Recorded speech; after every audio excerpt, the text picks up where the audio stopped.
Last night in Arkansas,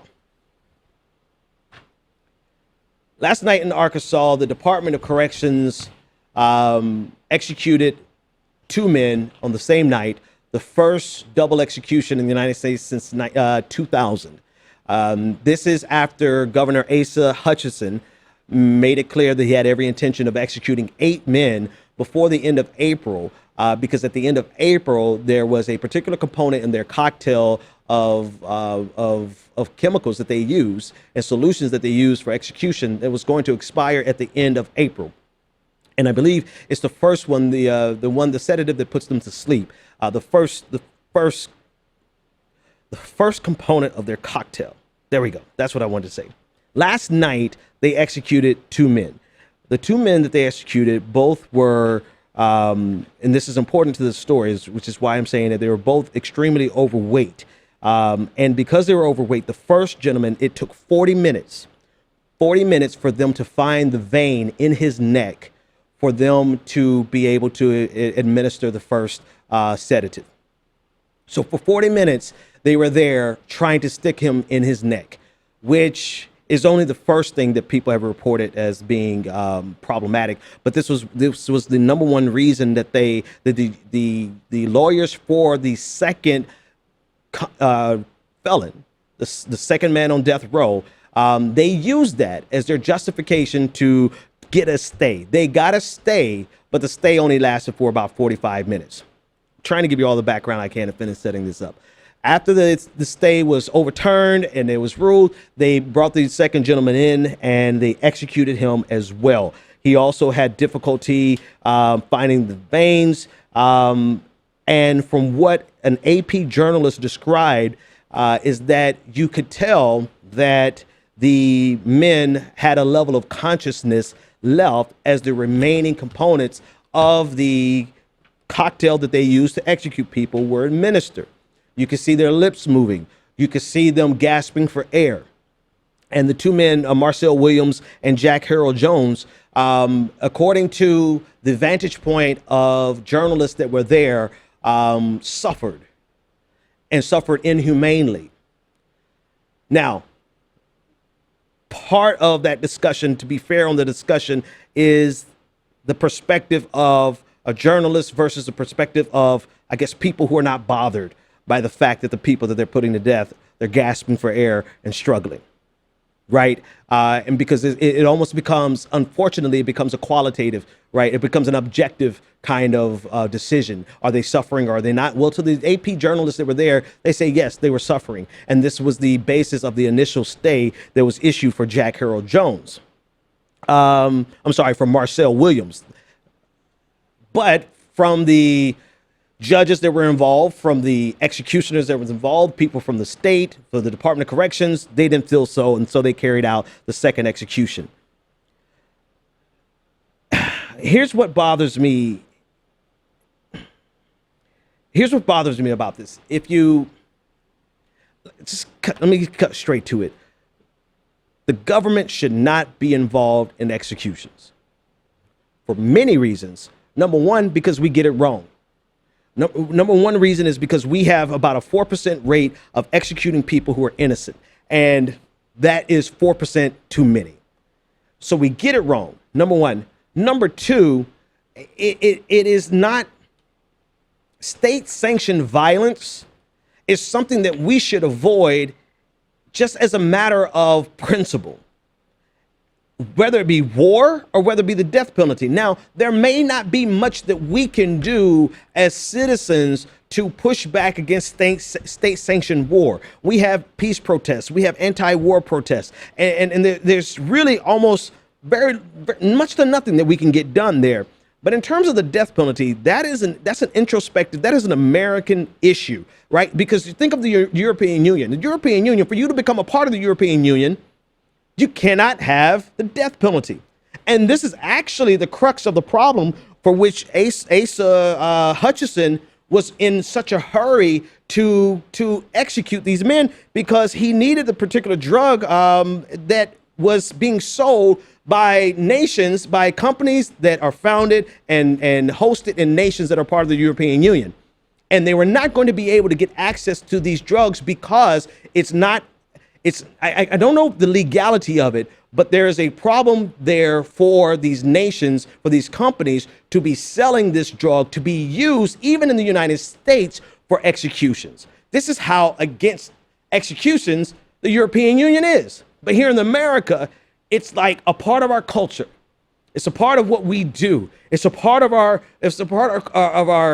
religious lexicon. Like, this is part of our religious jargon, right? This is what Asa Hutchinson actually used, religious jargon, to justify his haste with which he was trying to carry out these executions. So it's so deeply rooted that it's not just a Republican problem. We have Democrats who are still in favor of the death penalty. One of the number one things that I did not understand the most was how Hillary Clinton could still be in favor of the death penalty. And it's deeply rooted not only with Hillary Clinton, but some Democrats, some conservative-leaning Democrats, and most certainly the Republican Party. And we get it wrong. We get it wrong, and we not only get it wrong in terms of innocence, but as we saw last night, we are not executing people in a humane fashion. It blows me away that we allow this sense of retribution to be carried out by our government. I understand on an emotional level why individuals would want to seek retribution and revenge. I understand it. I get that. But we need the government. Strike that. The government has a responsibility to not succumb to the demands of the individual rage and seek and journey and desire for vengeance. You would think that our government would be more enlightened, and you would think wrong, because we're not.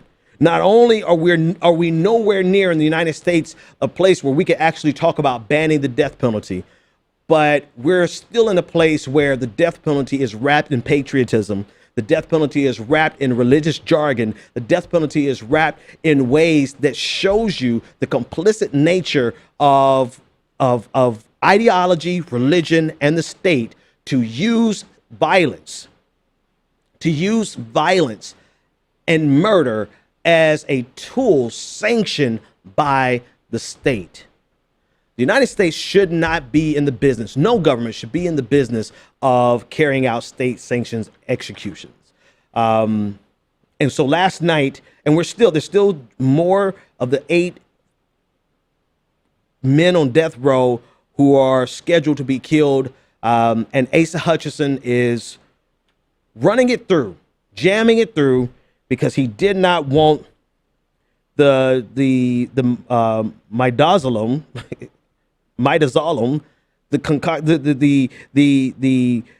the chemical that's used to put them to sleep. He didn't want it to expire. He didn't want the executions to go by and have this particular cocktail expire. I've even seen other states say, float legislation, if not actually outright pass it, legislation to say, if we can't use lethal injection, then let's bring back the firing squad.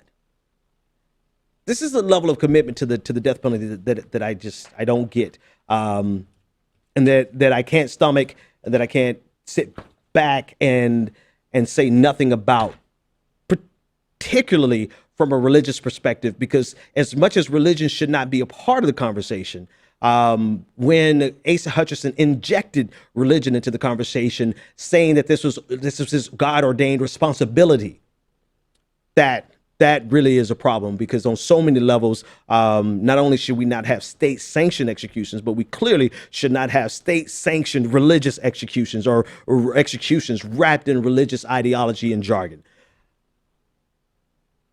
All right, let's talk about there's a comment here on this particular death penalty case. Let's take a look at that and see what what's being said from YouTube.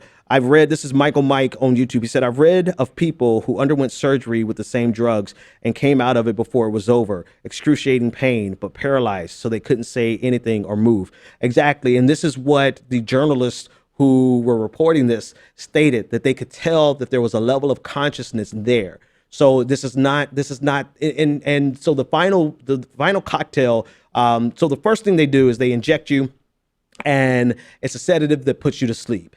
The second thing they do is they inject you with a second chemical that is meant to paralyze you, to cause paralysis. The third one is what causes death. It causes cardiac arrest.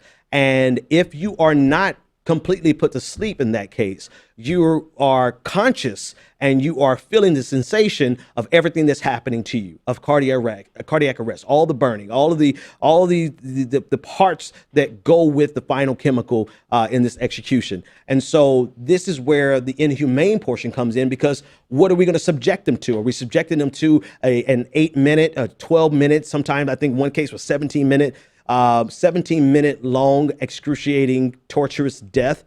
The very last excuse that I accept in this is that, oh, well, what about their victims? I 100% getting holding people accountable for their actions.